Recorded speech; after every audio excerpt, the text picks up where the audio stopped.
Hello, I'm Oliver Colling, and this is my 70s TV childhood.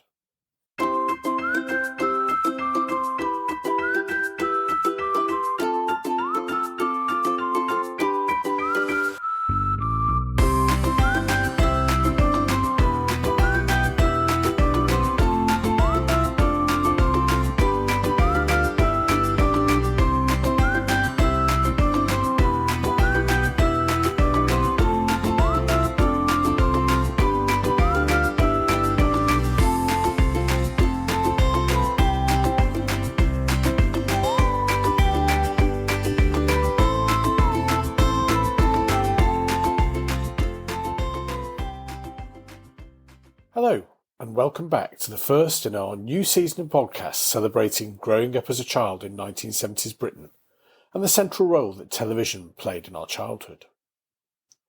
So, we are back again for our fourth season, which seems quite staggering to me when you look back at how we started in 2020 with a few reminiscences based on my not entirely accurate memories of my childhood. Well, we certainly seem to have struck a chord with listeners of a certain age, and we now have a dedicated audience across the world. For that, I can only say thank you for listening, and also for spreading the word. In the last 3 months, we have had our largest number of downloads month on month since we first began. So I guess that means I have to make sure we keep you interested, with lots more memories of a simpler time, where you chose which channel you wanted to watch, and if there was something you wanted to watch on the other side, well, you missed it. A big thank you to all of you who've been in touch since we started the podcast. I am genuinely moved by how many of you have been in touch with your memories and your appreciation of the show. I even enjoy those messages I get which point out my mistakes. Well, as many of you know, I try to do most of the episodes based on my memories rather than creating a forensic-like reconstruction of 1970s Britain, so it's not surprising I don't get it all right after several decades. A special thanks to Paul from South Wales who's been in touch. Paul featured in a couple of our earlier episodes, and he got in touch to say he'd not been very well for some time, but is now on the road to recovery, so that's really good to hear, Paul. And don't forget, you can share your thoughts on our blog at www.my70stvchildhood.com. Comment on our Facebook page at My70sChildhood, tweet at My70sChildhood, or simply email me, Oliver, at my70stvchildhood.com. Money. It's a strange thing, isn't it? It makes the world go round, as the song says. We all need it. We can't live without it. And I bet none of us would ever say that we have enough of it. But it's something that people dream about as if it's a magic cure to all problems. Unfortunately, we all know that isn't necessarily true, and there will always be someone who has more money than you do, or lives in a more expensive house, or drives a more expensive car than you do. And, of course, as another famous song says, money can't buy you love. Although I do suspect it might help in some cases. When we're first born, we have no idea of what money is, or where it comes from. But as we start to grow up, we learn all about it. As a small child, I remember that we couldn't have Ribena all the time because it was deemed too expensive, which doesn't cut much ice with a 4-year-old. And I became vaguely aware that relatives had bought me something called national savings certificates when I was born, in the hope that those would grow over time and give me some money when I needed it later. Incidentally, when my wife and I were moving house a few years ago, I found my and my late brother's national savings certificates, each of which had £1 on it, originally invested in 1967. For a moment I had visions of making my fortune, so I filled in the form and sent them back to National Savings and waited. And lo and behold, after a few weeks I got a letter back saying they were each worth £60-odd, which was, I have to say, better than a kick in the teeth. It didn't seem like much for 50 years' worth of investment. Anyway, my earliest memory of money comes from going to Hartley's, the village shop in Padgate, near Warrington, where I lived as a small child. And, if I was lucky, my mother would give me a threepenny bit to choose some sweets or some chocolate. I remember the torment of making a decision, and often I was so taken back by the array of confectionery that I literally couldn't choose what I wanted. I do remember that I often chose either a tube of Rowntree's fruit gums, or a Milky Way, or sometimes even a bag of jelly tots, all of which fitted within my budget. So I was able to understand that threepence was equivalent to a tube of fruit gums, and that's how my early financial education went. Until it all got very confusing when, in February 1971, Britain went decimal. Decimalisation was a huge event in 1970s Britain. For hundreds of years, Britain had expressed its currency in pounds, shillings and pence. Now, for those of you who don't remember, there were 12 pence in a shilling and 20 shillings or 240 pence in a pound. Not the most straightforward of systems, but all of that hundreds of years of history was swept away to adopt the decimal system, which was all based on multiples of 10. I remember there were lots of TV adverts telling people how to convert to decimal using what were called new pence. And there was even a song, sung by the popular band The Scaffold. There were also lots of handy booklets called Ready Reckoners, which had conversion tables, so you could read across from old money to new money, or vice versa. As I was 4 years old and couldn't actually read at that point, that rather passed me by at the time, but I do remember that my granny had a red plastic Ready Reckoner machine. It had push buttons which moved the units around and seemingly magically then converted your chosen amount to metric. I couldn't really understand that either, but the pleasure a 4-year-old gets pushing buttons on a bright red plastic box cannot ever be underestimated. We also changed all our weights and measures, so stones, pounds and ounces were replaced by kilograms and grams.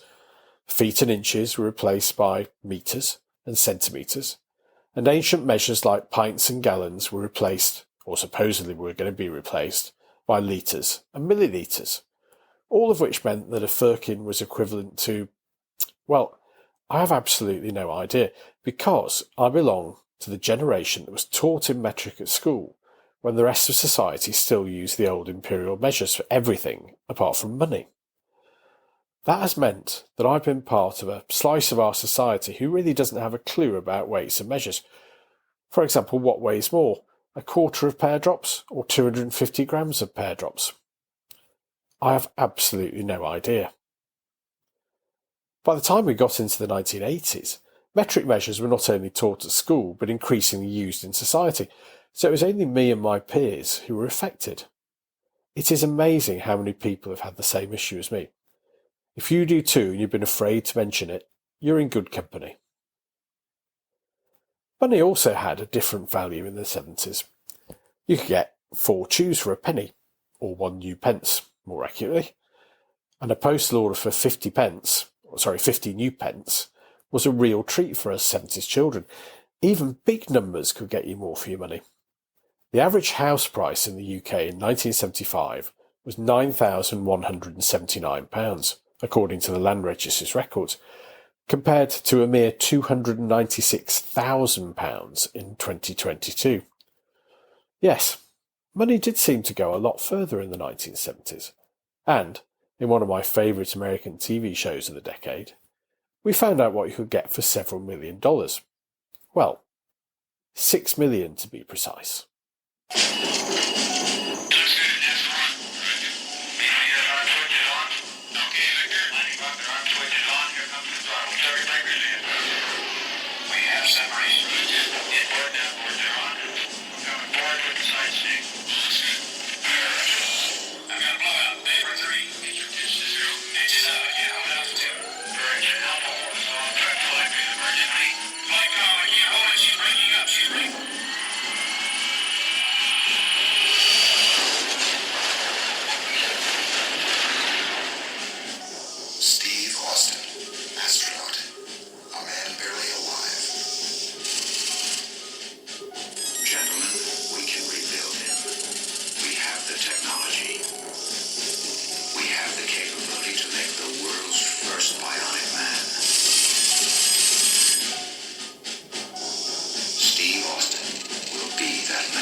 The $6 Million Man was, as well as having a huge price tag, a perfect show for 1970s TV.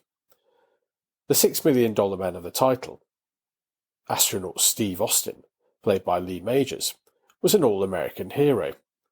As I say, former astronaut and a test pilot. And during a test mission for a new aircraft, Steve was critically injured and sent for emergency surgery, at which point Oscar Goldman, a sort of American George Smiley, working for the rather shady government agency the Office of Scientific Intelligence, or OSI as it was referred to in the show, intervenes and decides that Austin will be rebuilt, as is referred to in the clip you just heard. Gentlemen, we can rebuild him. Which, of course, made the usual 1970s assumption that all clever scientists must, by definition, be men.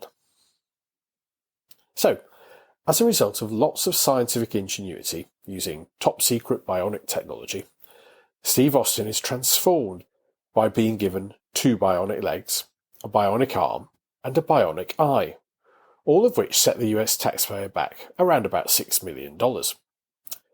How Oscar explained this expenditure to his superiors was never elaborated on, but after the operation, Steve Austin found himself as a superhuman cyborg, I suppose, able to run at 60 miles per hour, take huge leaps at a single bound,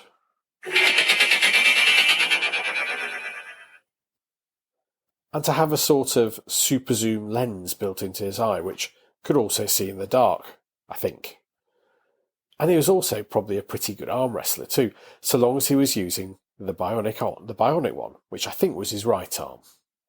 Oh yes, and he was also now a super spy in the service of OSI, and doomed to spend the rest of his days as a secret agent, risking his life in return for having his own life saved. Ethically, this all sounds a bit dodgy when I think about it now. But for a 7-year-old, it was absolutely fabulous. Who wouldn't want to have super strength and speed? And I and lots of my friends in the playground used to play at being the Bionic Man, with every move accompanied by our attempts at...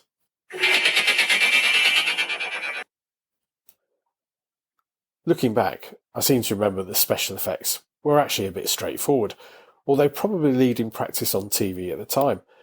So when Steve Austin ran at 60 miles an hour, he was clearly running at ordinary speed, and the film was speeded up. Similarly, some of his giant leaps were, I'm pretty certain, just shots of a stuntman jumping down from a height, and then the film was reversed to appear to show him effortlessly jumping upwards. Very clever, really. But we loved it nonetheless. So why was that? Well, I think the star of the show, Lee Majors, had something to do with it. He was a clean-cut, handsome, all-American hero who played Steve Austin as a dedicated government servant who wanted to do his best but seemed sometimes to have doubts about some of the things he was asked to do. He wasn't so much a James Bond type as might be expected, given all his superpowers, although he did have an eye for the ladies, I seem to remember. And I think that having a little bit of frailty in his character made him more interesting. Okay, I may be overplaying that, given that his powers always made the difference in nailing the bad guys, but there were occasions where his bionics malfunctioned, for example when it was really cold, which doesn't seem very helpful given how cold it can get in America, but it added a bit more complexity to the plots, I suppose. I also loved some of the imaginary visionary technology dreamed up by the writers. I remember in one episode that a friend of his in command of an army base or a secret government program or something like that was replaced by an android, which passed undetected until its face was pulled off to reveal lots of wires and flashing lights and diodes and things in typical 70s sci-fi style. And whilst I'm thinking about it, I'm pretty sure there was an episode featuring the legendary mountain monster Sasquatch, aka Bigfoot, who really turned out to be an alien who'd been left behind by his fellow big furry aliens and was befriended by Steve Austin, who then helped him to return home. So I suppose the writers had to find plenty of plots, as the show ran for 99 episodes between 1974 and 1978, which, rather happily, coincided with my most prolific TV watching years. Other memorable episodes for me were the two about the bionic woman. Steve Austin's girlfriend, Jamie Summers, played by the lovely Lindsay Wagner, was a professional tennis player who, for reasons I forget, jumped out of a plane and had a terrible parachuting accident. But don't worry, Oscar Goldman and his OSI team were able to rebuild her to become, wait for it, the bionic woman, much to the delight of Steve, no doubt. However, Jamie's body rejected her bionics, and she went into a decline during her first OSI mission alongside her bionic boyfriend, and she tragically died. However, the episodes met with such popular success that the studio commissioned The Bionic Woman as a spin-off, which, in turn, was hugely popular in its own account. Oh, and they explained that Jamie Summers had been preserved in a secret cryogenic facility before being revived from, well, being dead. So that was all right, although I should imagine it was a mighty surprise for Steve Austin. Lee Majors was also married to Farrah Fawcett, and they became, quite possibly, the most glamorous couple in Hollywood, a status confirmed when Farrah Fawcett Majors, as she was then known, became one of the original Charlie's Angels. The $6 Million Man and a Charlie's Angel. What could be more redolent of 70s TV royalty? As I mentioned, the writers did manage to keep our attention with a pretty inventive series of storyline which never really ran out of different ways to use Steve Austin's powers. And I should also mention Richard Anderson, who played Oscar Goldman, Austin's OSI handler. He played it brilliantly and, with great credit, absolutely straight, never letting some of the, well, frankly ludicrous storylines put him off his part. You probably also remember the merchandise. There was a whole range of toys and games tied in with the series, including the Bionic Man action figure, which was just like Action Man, except it had a funny eye to represent the bionic eye, and approximations of bionic arms and legs. I think it also had gripping hands, like Action Man developed, but these were marketed as bionic hands instead. Makes all the difference. And there was, of course, also a bionic woman figure as well. Now, I never had either of them being a big Action Man fan, but if you've got one on the loft somewhere, I bet it's worth a few bob or shillings or 5 new pence.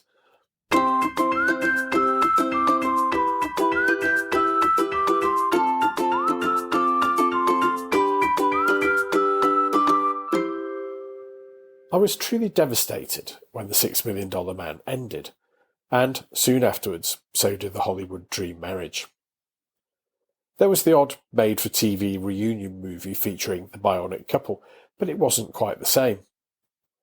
As time had gone on, cinema films like Star Wars, with its spectacular special effects, made shows like The $6 Million Man look a bit dated. And, over time, the price tag for Austin's bionics began to look a little cheap. But it wasn't the end for Lee Majors. Oh no. Having achieved his place in 70s TV folklore, he returned in the early 80s with The Fall Guy, playing stuntman Colt Seavers, who moonlighted as a bounty hunter in his spare time. It was another smash hit, and Lee Majors even managed to get a Billboard #1 single out of the theme tune. Well, I'm not the kind to kiss and tell, but I've been seen with Farrah. I've never been with anything less than a 9. So fine, I've been on fire with Sally Field, gone fast with a girl named Bo, but somehow they just don't end up as mine. It's a death-defying life I lead. I take my chances. I die for living in the movies and TV. But the hardest thing I ever do is watch my leading ladies kiss some other guy while I'm bandaging my knee. I might fall from a tall building, I might roll a brand new car, 'cause I'm the unknown stuntman that made Redford such a star.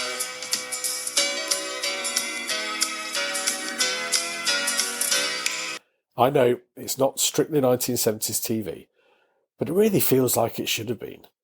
Plus, I love that signature tune. So that's about it for this episode. If you like The $6 Million Man, or have some reminiscences about decimalisation, get in touch. Especially if, like me, you're one of the lost metric generation who really can't get their weights and measures right. You can share your thoughts on our blog at www.my70stvchildhood.com, on our Facebook page, on Twitter, or you can just email me, oliver@my70stvchildhood.com. Thanks for listening. It's great to be back. So please join me again soon for more from My 70s TV Childhood.